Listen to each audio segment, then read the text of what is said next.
Hi everyone, and welcome to video number 3 of linear motion or motion in a straight line. So today we're going to be following up on the video that we've done before. So before we dealt with motion involving one particle, so today we're going to be having linear motion involving two particles. Alright, get your notebook, get everything ready, and let's learn something new. Alright, so next we're going to look at a case involving more than one particle, or two particles in this case. Alright, so let's go straight to doing some questions, and this was a question from UNEB 2015, and this was question number 4.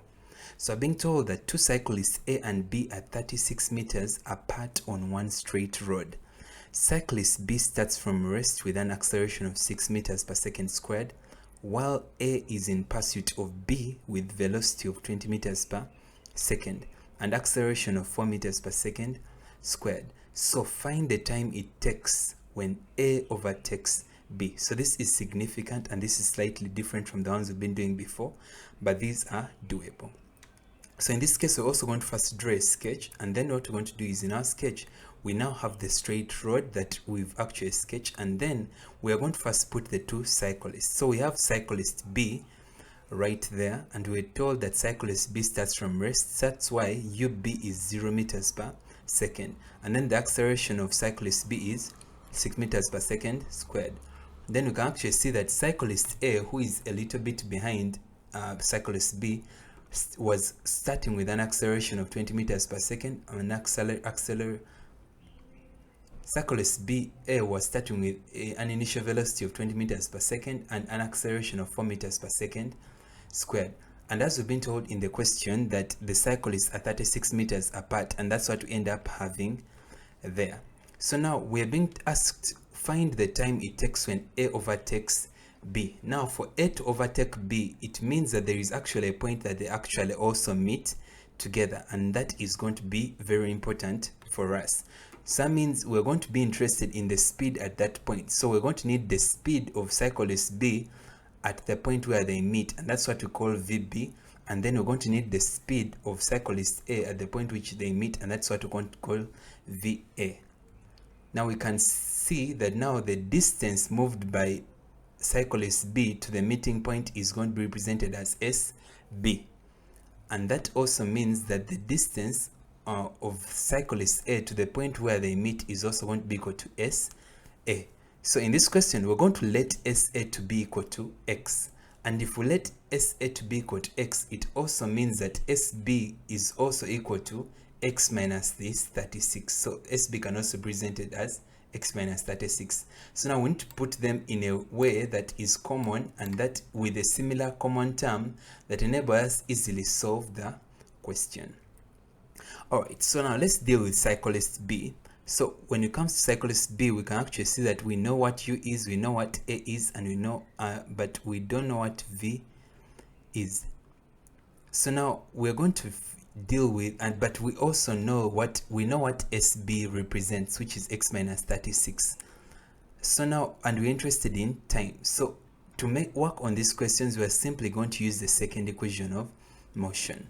That's why we have S is equal to UT plus a half AT squared. But now when it comes to cyclist B, we're dealing with SB, and then his initial velocity is going to be UBT plus 6T squared over 2. And the reason we have 6 is because his acceleration is 6. And we know that 6 divided by 2 is 3. But also the initial velocity of cyclist B is 0. That's why we have 0 times t. So we have 0t plus 3t squared. And therefore, we can see that SB is equal to 3t squared. But we know that SB is x minus 36. And then when we make x the subject, we can see that x is equal to 3t squared plus 36, and now that is going to be it for cyclist B. So we're going to do the same thing for cyclist A. We're going to use the same second equation of motion. So SA is equal to UAT plus 4t squared over 2, and then we know that UA, the initial velocity of cyclist A was 20. That's why we have 20t plus, we have 4 divided by 2 is 2. That's why we have 2t squared. So we end up having that. Now remember that we represented SA as X, and that's why we have X being equal to 20t plus 2t squared. So X is equal to 20t plus 2t squared. Now we're going to equate equation 1 and equation 2 because now they're all represented using x values. So when you equate the two, we end up having 20t plus 2t squared is equal to 3t squared plus 36. So we're going to rearrange them to form a quadratic equation, and that's what we end up having. So 3t squared minus 2t squared is t squared. And now we're going to use the quadratic formula to solve this. So using the quadratic formula, when we substitute in the values, we end up having that. So we end up having 20 plus or minus 16 over 2, which will simply show us that either t can either be 18 seconds or t shall be 2 seconds. So therefore, it either takes 18 seconds or 2 seconds for cyclist A to overtake cyclist B. So in this case, we actually have two different answers that are possible for us. So that's what happens in this question. And that's the answer they wanted. Alright, let's look at question number 2. So we're being told an overloaded taxi traveling at a constant speed of 90 kilometers per hour overtakes a stationary police car. So 2 seconds later, the police car sets off in pursuit of the taxi, accelerating at a rate of 6 meters per second squared.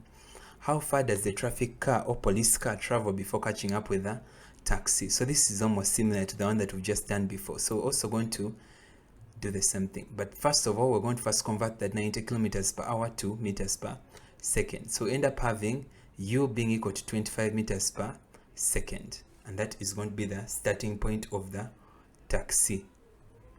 So at a constant speed, now this is where we remember the NB that we had actually talked about earlier, because we are being told that this taxi moves at a constant speed. So remember that in our note that at constant speed or constant velocity, acceleration is equal to 0. So therefore, because this taxi, the overloaded taxi, is moving at a constant speed, its acceleration is therefore equal to 0 meters per second squared.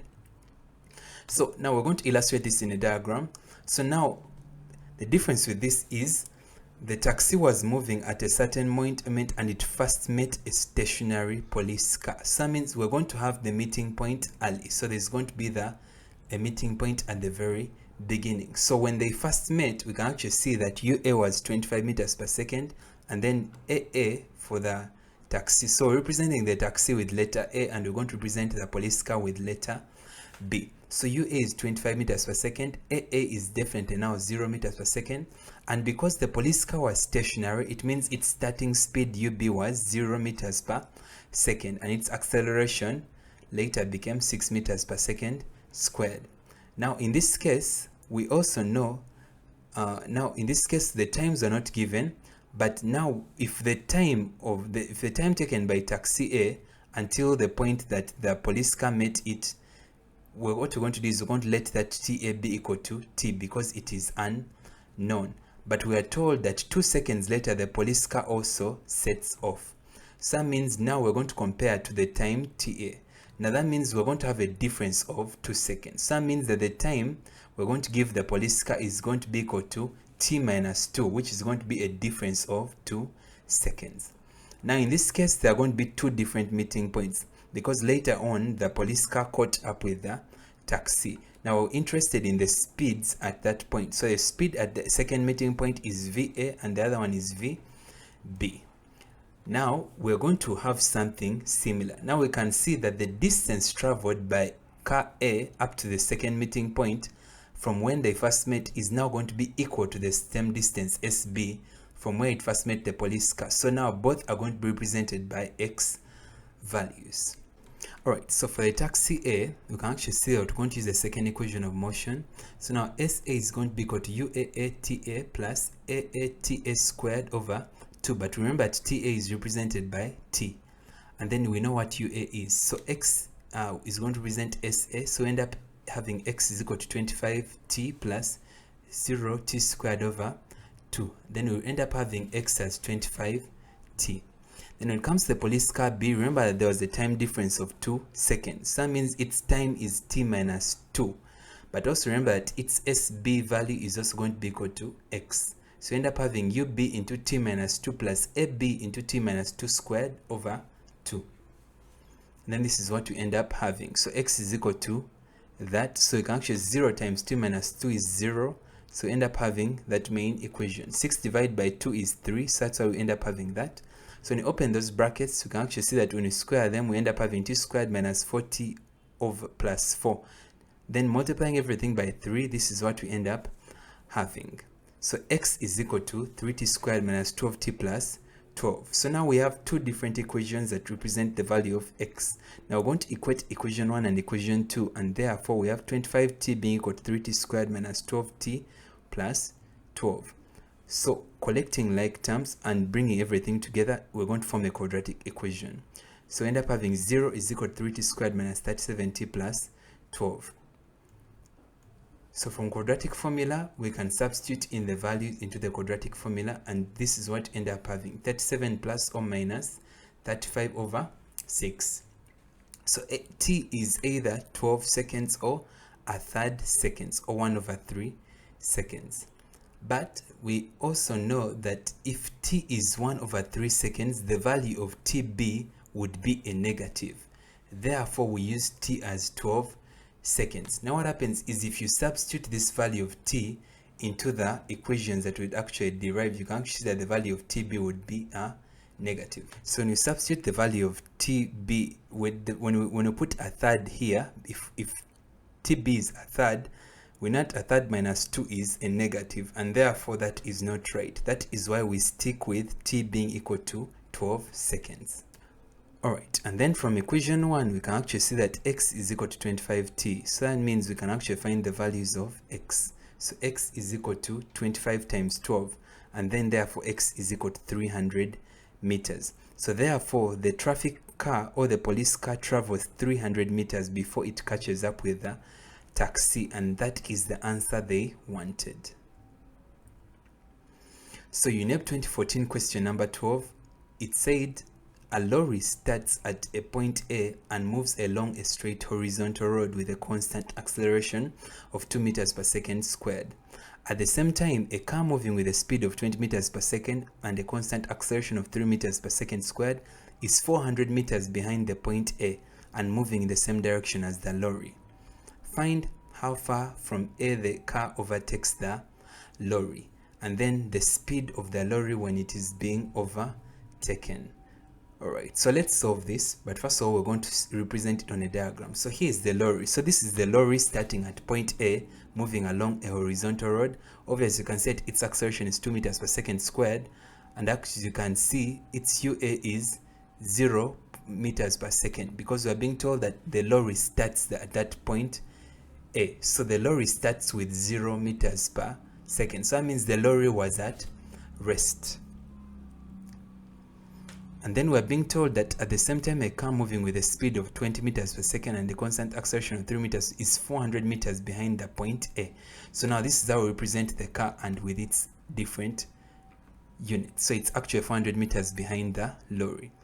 But obviously before the car overtakes the lorry, there shall be a meeting point. So the meeting point is very important in this case. And then there will be the velocity of the lorry at that point, which is VA, and then the velocity of the car at the point of meeting, which is VB.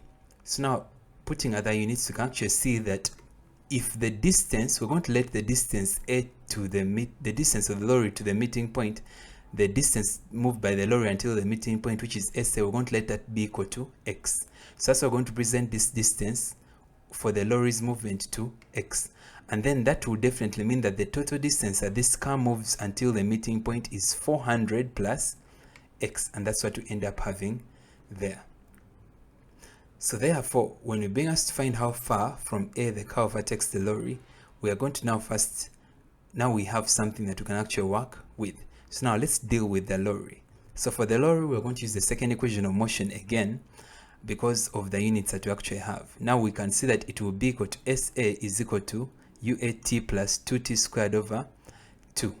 Then we know that the initial velocity of the lorry is 0, so that's why I have 0t plus that, and then x shall be equal to t squared, and that's going to be our equation 1. Then when we deal with the car, we're also going to use the second equation of motion. You can actually see that SB is equal to UBT plus ABT squared over 2. When we put in the values, we have 400 plus x is equal to 20t plus 3t squared over 2. And then when we make x a subject, we can actually say that x is going to be equal to 20t plus 3 over t squared, 3 over 2t squared minus 400. So we're going to equate equation 1 and equation 2 because they now have x in common. Then we can see that we have t squared is equal to 20t plus 3 over 2t squared minus 400. So we're going to collect like terms and then we're going to form a quadratic equation. So we're going to use the quadratic formula and we're going to substitute in the values that we actually have, right?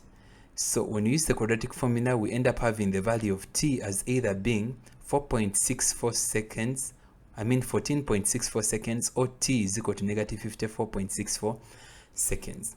But since time cannot be a negative, therefore we go with t being equal to 14.64 seconds.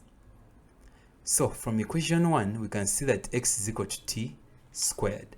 Then we're going to substitute in and put in the value of t, which is 15.64, and that's why we're going to scale it, and then we have x being 214.33 meters. So therefore the car overtakes the lorry at a distance 214.33 meters from A.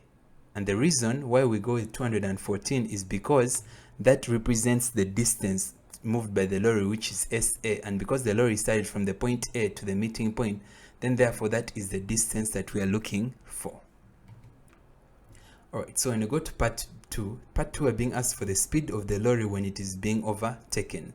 So we want that speed, we want VA. So we're going to use the third equation of motion, which is V squared is equal to U squared plus 2AS, and that is because we need that V value, and it's because we already know the U value and we know the A value and we also know the S value, so we can actually use this more easily.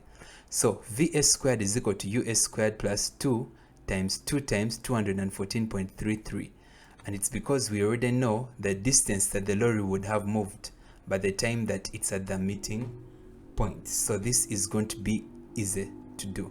So we have VS squared being equal to 0 squared plus 857.32. So we end up having VA is root of 857.32, of which VA is 29.28 meters per second. So therefore the speed of the lorry when it is being overtaken is 29.28 meters per second, and that is the answer they wanted. Alright, so moving on to the next question. So the next question, we're being told that two cars A and B are traveling along a straight path. The cars are observed to be side by side when they are at a point P of the path and again at another point Q. Assuming that A and B moved with uniform acceleration A1 and A2, prove that if their velocities are U1 and U2 respectively, the distance PQ is equal to that. So now we've been given initial velocities and we've been given the accelerations of the two different bodies. So let's illustrate this in a diagram. So now we have two cars. So these are the two cars, car A and car B, and we are being told that they are side by side when at a point P, and again they are side by side at a point Q. So how do we do this? You can actually see that the initial velocities were given. So the initial velocity of car A at the beginning was U1, the acceleration was A1, and then the initial velocity of car B was U2, and the acceleration was A2. Now the distance, we're going to label the distance. So the distance from point P to point Q, we're going to label that to be S. So P and Q are the meeting points. Cars A and B travel the same distance S from P to Q at the same time. And since they meet together, so that means they also move at the same time. So cars A and B take the same time to move from point A to point Q. So T1 is equal to T2, and therefore it's equal to T. So they're all going to be represented with the value T. So we're going to use the second equation of motion because it's going to help us with the values that we actually already have right here. So for car A, we can actually see that S shall be equal to U1T plus a half A1T squared. And then for car B, we can actually say it's going to be equal to S is going to be equal to U2T plus a half A2T squared. So we have the same. So this is going to be the equation of car B. So since cars A and B travel the same distance S, that means you can equate their two equations. So when you equate these, you can actually collect some of the values that look more identical. So let's rearrange it this way. We're going to have a half a1t squared minus a half a2t squared is equal to u2t minus u1t. Then when we can extract a t from the values on both sides. So when you extract that, we can actually see that those t's cancel and we're left with that. So we're left with only one value of t right here on the left hand side, and this is what we're left with. And then we can actually find the LCM on the left hand side, and then this is what we shall end up having. Then we pull out the t, and then when we cross multiply, we end up having t shall be equal to 2 into u2 minus u1 over a1 minus a2.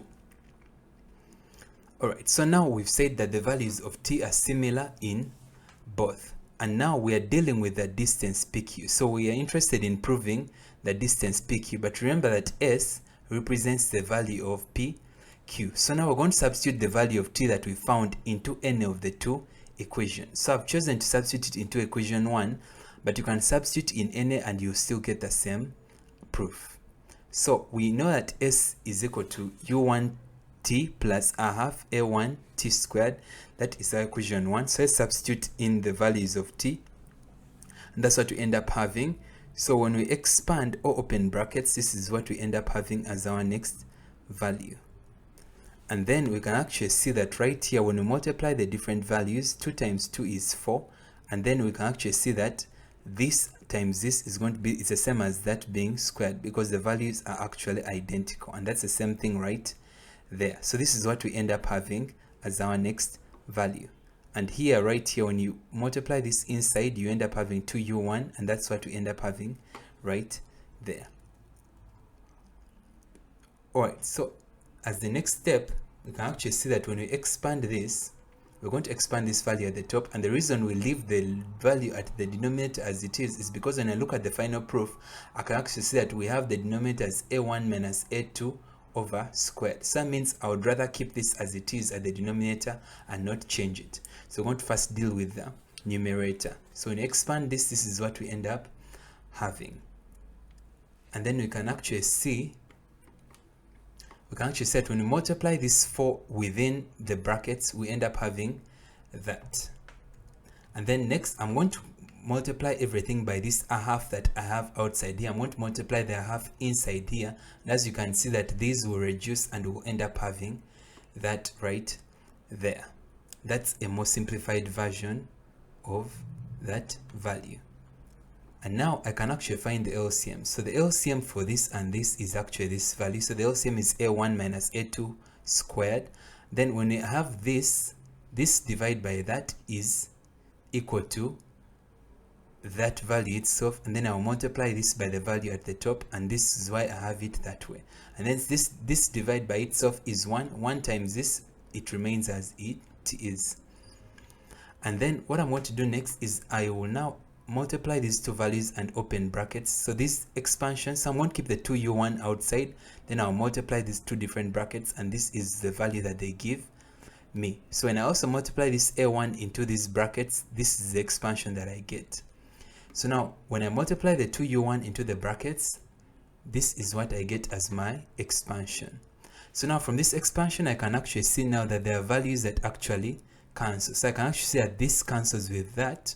Then I can actually see that this and this are similar, but 2 with this value minus that will leave a negative 2 of that same value. So basically, when I simplify, this is what I actually remain with.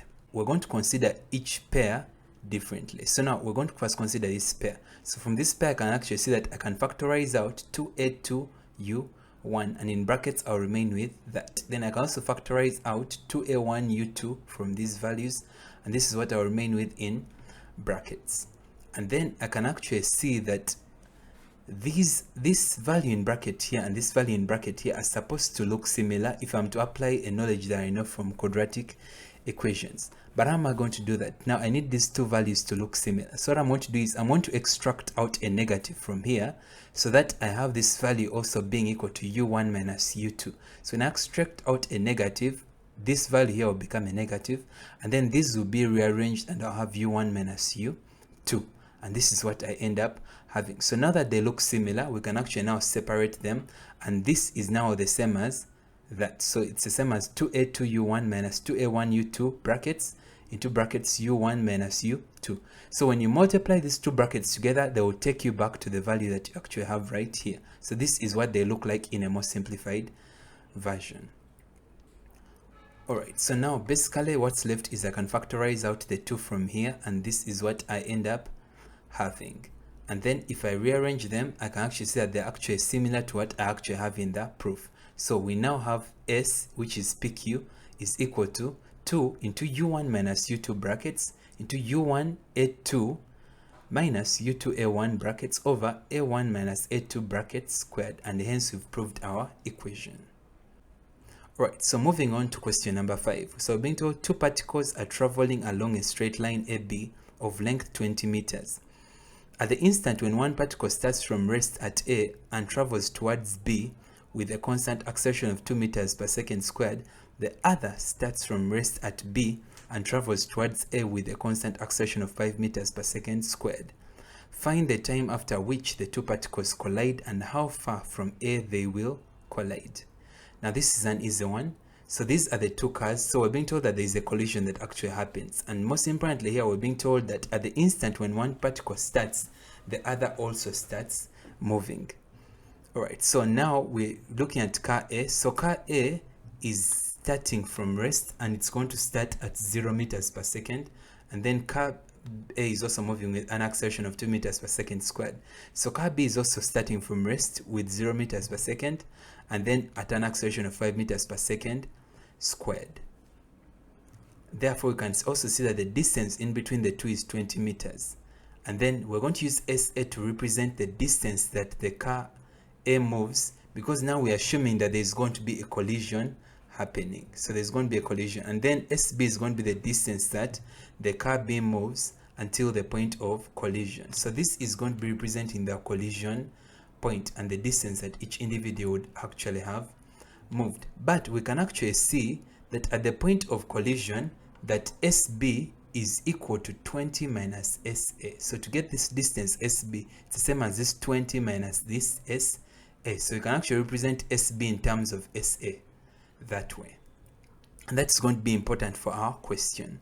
So by the time they collide, the same time t has passed, and that is very, very important. Since they side at the same time, it means that by the time they collide, the same amount of time has also passed. So for car A, we're going to use the second equation of motion. We can actually say that SA is equal to that, and then when you substitute in the values, we end up having SA being equal to t squared, and that will be our equation 1. So when you look at car B, we're going to also use the second equation of motion. So we're going to substitute in the values. But we remember we've learned how to represent SB in terms of SA.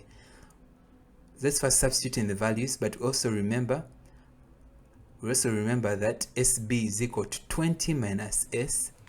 So we're going to substitute that in, and then we're going to make SA the subject. So we're going to make SA the subject, and this is what we end up having. So SA is equal to 40 minus 5t squared over 2. So dividing both by 2, we see that SA shall be equal to 20 minus 2.5t squared. And that's going to be our equation 2. And that's going to be another way of representing SA. So now we're going to equate equation 1 and equation 2.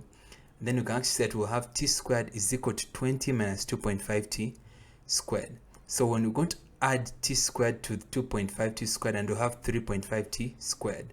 Then divide both sides by 3.5, and then we have t being equal to root of 5.7143, of which t is 2.39 seconds. So therefore, the two particles collide after 2.39 seconds.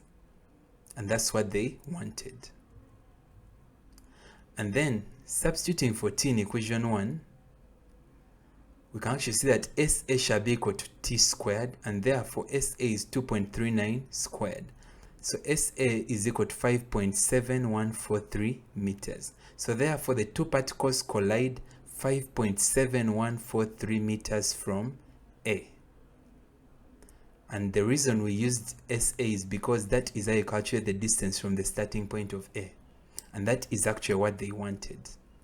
Alright, so now that we've done these three parts, these first three videos of linear motion, I want you to try out this exercise and it will help you develop a better understanding of linear motion. So I've given you answers right there that you can actually compare so that you can make sure you're actually on the right track. So try out these questions and try to interpret them and try to get the correct answers, and you'll be sure that you've actually understood linear motions. So try these questions out and develop a better understanding of linear motion. So these are the first 5 questions and here are the answers. Thank you so much for watching. Thank you so much for watching this video. I hope the video really helped you. If you did, feel free to tell me below in the comments. I'll make sure to get time to read through your comments and to reply to you. And also, if you're new to this channel, I encourage you to join the community by subscribing. And then make sure to hit the notification bell so that you get updated every single time I upload a new video. Again, my name is Emmanuel Olega. Thank you so much for watching. See you in my next video.